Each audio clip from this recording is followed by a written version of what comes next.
Hello class, this is our fourth chapter of unit number 1 which is email। और ये video भी आपका short explanation ही रहेगा। ये टॉपिक वैसे एक्सप्लेन करने की ज़रूरत ही नहीं है, लेकिन फिर भी आपके कोर्स में है तो इसको भी थोड़ा सा समझ लेंगे। ईमेल क्या होता है? The word E stands for electronic mail, which means, देखो नीचे लिखा भी है, email means electronic mail and it's a method of exchanging messages between people using electronic devices. Electronic devices use करके जब हम एक दूसरे से मैसेजेस फॉरवर्ड करते हैं, रिसीव करते हैं, उसको कहते हैं ईमेल। आप सबके फ़ोन में आपने देखा होगा ईमेल का ऑप्शन रहता है, सभी उसको यूज़ भी करते हैं, सबको पता भी है कि उसका क्या कॉन्सेप्ट है, कैसे यूज़ करना है, इसमें एलिमेंट्स क्या क्या हैं, फीचर्स क्या क्या हैं।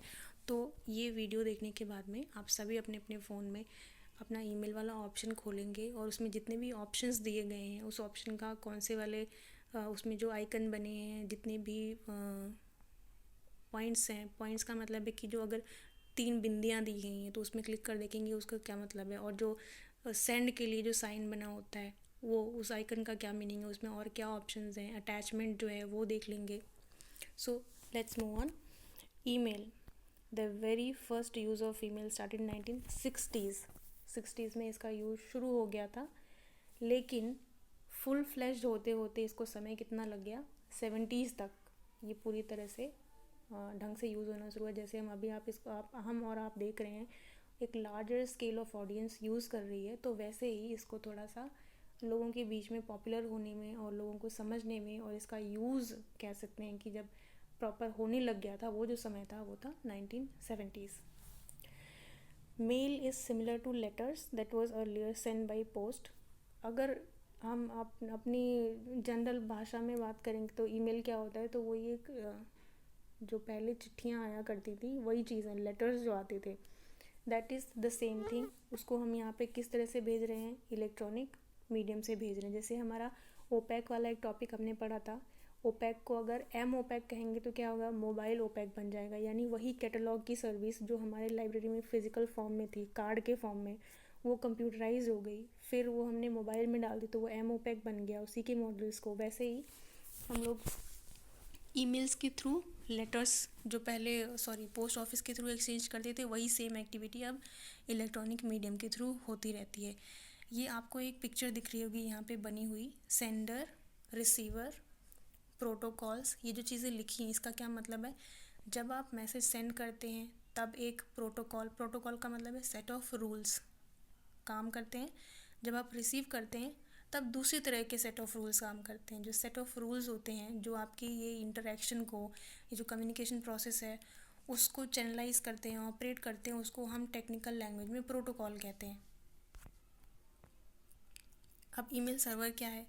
इन simplest terms mail server can be understood as the mail man. जैसे पहले एक पोस्ट ऑफिस में कोई डाकिया होता था, वो उसका काम क्या था, वो आपके लेटर्स को रिसीव करके अपने पास स्टोर रखता था और फिर आपको डिलीवर करता था। वैसे ही यहाँ पे जो हमारा मेल सर्वर है उसका काम क्या है कि जिसने ये पहले क्या करेगा, रिसीव करेगा मेल को, और फिर उसके बाद जो रिसीवर है जैसे ही वो नेटवर्क में आएगा उसको डिलीवर कर देगा। Likewise when we send a mail, firstly it requests the ISP for address और ISP locate the IP address by sending request to the mail server। आपने किसी को मेल फॉरवर्ड करी है तो वो सर्वर से उसके IP के लिए रिक्वेस्ट करेगा, ठीक है, फिर वो उसको रिसीव करेगा और फिर उसके बाद में जब क्लाइंट कनेक्ट करेगा नेट से तो उसको डिलीवर कर देगा।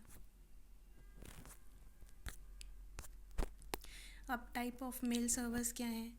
It can be broken down to many categories. You can also call them protocols, set of rules. दो तरह के होते हैं प्रोटोकॉल्स। यहाँ पे प्रोटोकॉल्स के बारे में हमने फर्स्ट चैप्टर में ही पढ़ लिया था कि सेट ऑफ रूल्स, वहाँ पे हमने इंटरनेट प्रोटोकॉल्स पढ़े थे, यहाँ पे हम मेल रिगार्डिंग प्रोटोकॉल्स को पढ़ रहे हैं। यहाँ पर देखो दो हैं, एक है SMTP, एक है POP3 एंड IMAP। SMTP का फुल फॉर्म क्या होता है? Simple mail transfer protocol. ये किस चीज़ के लिए रिस्पॉन्सिबल है? जब आप मेल सेंड करते हैं उसके लिए रिस्पॉन्सिबल है। और यहाँ पे जो ये साइन लगा हुआ है @ का, ये इसी का पार्ट होता है, क्योंकि इसका काम क्या है, एड्रेस का, ठीक है, एड्रेसिंग का। इसके पास में कहाँ पर सेंड करनी है वो डिटेल्स होती हैं। दूसरा है POP3 and IMAP। The time mail is received two different protocols operate. जब हम रिसीव करते हैं तब दो सेट ऑफ रूल्स अप्लाई होते हैं। एक है पीओपी जिसका फुल फॉर्म है पोस्ट ऑफिस प्रोटोकॉल, और यहाँ पे जो डिजिट 3 है इसका मतलब होता है थर्ड वर्जन ऑफ पीओपी। ठीक है, this protocol is responsible for storing the sent and received mails on PC, but once downloaded you won't be able to recover.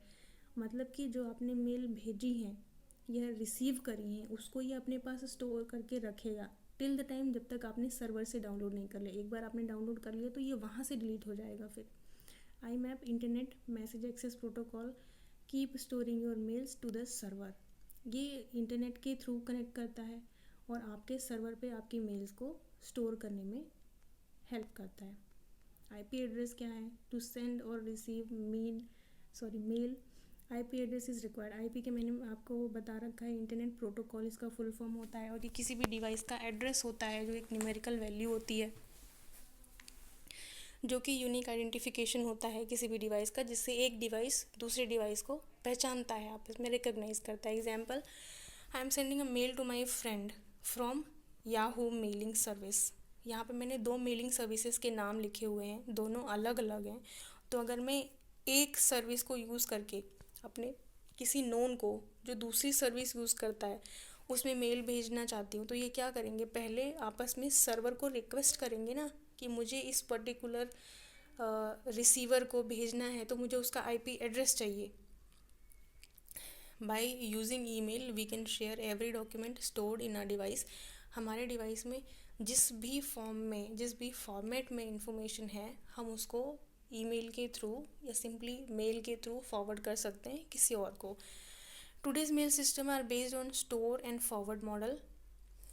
Email server accept, forward, deliver and store the messages. Neither the user nor their computer need to require to be online continuously. They just need to connect to a mail server for the time as it takes to send or receive message. बहुत देर तक online रहने की ज़रूरत नहीं है। आपको कोई mail forward करनी है या कुछ रिसीव करना है, आपको सिर्फ कनेक्ट करनी है। आपने इंटरनेट एक्सेस करा, आप कनेक्ट हो गए सर्वर से, आपने डाउनलोड कर लिया या आपने सेंड पे क्लिक कर दिया, आपका काम हो गया, आप ऑफलाइन जा सकते हैं। अब दो तरह की मेल होती है, एक वेब बेस्ड होती है, एक एप्लीकेशन बेस्ड होती है। वेब बेस्ड वाली जिसका मतलब कि उसके लिए आपको नेट से कनेक्टेड रहना ज़रूरी है, वरना वो उसका फंक्शन आप ऑपरेट नहीं कर पाएंगे। और एप्लीकेशन बेस्ड कौन सी होती है, जैसे कि व्हाट्सएप है, जिसमें आपको सेंड टेक्स्ट या जो भी मैसेज है, जो भी चीज़ें हैं सेंड करने के लिए ऑनलाइन होना बहुत ज़्यादा ज़रूरी नहीं है, आप सेंड कर सकते हैं। WhatsApp is the best example where you do not need to have an internet connection, you can send message and when the device will be connected. जब नेटवर्क से कनेक्ट होगा तो वो मैसेज ऑटोमेटिकली सेंड हो जाएगा। ठीक है, आप इसको पढ़ लेंगे। I am just giving a short description. Elements of Gmail क्या क्या होते हैं, ये बहुत सिंपल चीज़ है, और यहाँ पे एलिमेंट्स इसलिए लिखे हैं कि अगर आपको एग्ज़ाम में राइटिंग के लिए आता है टॉपिक कि व्हाट इज़ ईमेल, तो आप ये एलिमेंट्स ज़रूर बताएंगे कि क्या क्या होते हैं, इनका क्या यूज़ होता है। सबसे पहले तो you need to log in कैसे करते हैं, यूज़र नेम और पासवर्ड से। फिर क्या होता है, आप उसको राइट हैंड साइड पे कॉर्नर पे एक प्लस का साइन बना होता है, उसका क्या मीनिंग है, कंपोज यानी मैसेज क्रिएट करना। ठीक है, और ये यहाँ पे मैंने फ्रॉम और टू का दे रखा है आपको एक फॉर्मेट। फ्रॉम का मतलब जिसको हमें मेल करनी है, और दूसरा टू का क्या मतलब है, टू का मतलब है जिसे हमें फॉरवर्ड करनी है मेल, और फ्रॉम का मतलब है जहाँ से हम भेज रहे हैं। अब टू में दो ऑप्शंस होते हैं, CC और BCC। CC का फुल फॉर्म है कार्बन कॉपीज़, और BCC का है ब्लाइंड कार्बन कॉपी। तो CC में जब हम लिस्ट बनाते हैं, when we enlist the receivers, इसमें बहुत सारे लोगों के नाम एक साथ आप लिखते हैं और फिर मैसेज भेजते हैं, सेंड करते हैं, मेल भेजते हैं। तो अगर आपने 10 लोगों का नाम लिखा है तो 10 को सेम मेल फॉरवर्ड होगी और सबको पता रहेगा कि ये मेल किसको किसको भेजी गई है। और BCC में अगर आप किसी का नाम लिखते हैं, किसी रिसीवर का एड्रेस लिखते हैं, ईमेल एड्रेस, तो उसको जो भेजी जाएगी तो उसमें पता नहीं चलेगा उसको कि उसके अलावा और किस किस को भेजी गई है। ठीक है, अब सब्जेक्ट का क्या है, सब्जेक्ट का मतलब है जब आप किसी को मेल भेजते हैं और उसमें ऊपर से सब्जेक्ट आपने लिखा हुआ होता है तो वो हाईलाइट होता है। पूरा डॉक्यूमेंट खोल के, मेल खोल के पढ़ने की ज़रूरत नहीं होती है, आप सिर्फ सब्जेक्ट देखकर समझ जाते हैं कि इसमें कंटेंट क्या होगा, ये ज़रूरी है या नहीं है। अटैचमेंट में आप कोई भी इमेज है, डॉक्यूमेंट है, वीडियो है, ऑडियो है, कोई भी फाइल है, वो उसको अटैच करते हैं इसके साथ, नहीं कि इसके साथ लगा कर भेजते हैं। स्टार्ट, आपको कोई मैसेज बहुत इंपॉर्टेंट है जो आप चाहते हैं कि आपको याद रहे, या जब आपको कुछ समय के बाद में एक रिमाइंडर जैसा कुछ मिल जाए तो ये हाईलाइटेड रहता है, आपकी नज़र इस पे पड़ती है, आपको ध्यान आ जाता है कि मैंने ये क्यों हाईलाइट कर रखा है। या आप चेक कर सकते हैं कि स्टार्ड मैसेजेस में मैंने कितने हाईलाइट किए हुए हैं, कितनों को स्टार में डाला हुआ है, और जिनको स्टार में डाला है इट मीन्स वो ज़रूरी हैं। Advantages, student can use to receive notes from their teachers, जैसे आपको प्रोवाइड किए जाते हैं। इससे पेपर यूसेज बहुत कम होता है, क्विक रिस्पॉन्स होता है, इंस्टेंट डिलीवरी है, और स्पीड एंड कन्वीनियंस ये तो है ही। Disadvantages, internet connection is the basic requirement, बहुत ज़रूरी है। और अटैचमेंट, कई बार आप अगर किसी ऐसे एरिया में हैं, जैसे हिल्स में, जैसे आप लोग हैं स्टूडेंट्स, जहाँ पे थोड़ा नेटवर्क कनेक्टिविटी का इशू होता है, तो वहाँ पे अटैचमेंट डाउनलोड करने के लिए बहुत इशू हो जाता है। और जो आपने देखा होगा अननेसेसरी प्रमोशनल मैसेजेस बहुत सारे आते रहते हैं, जिसका आप शायद टाइम भी नहीं होता होगा आपके पास कि उसको ओपन करके देखें उसमें क्या है। सो इस टॉपिक में इतना ही था, एंड विल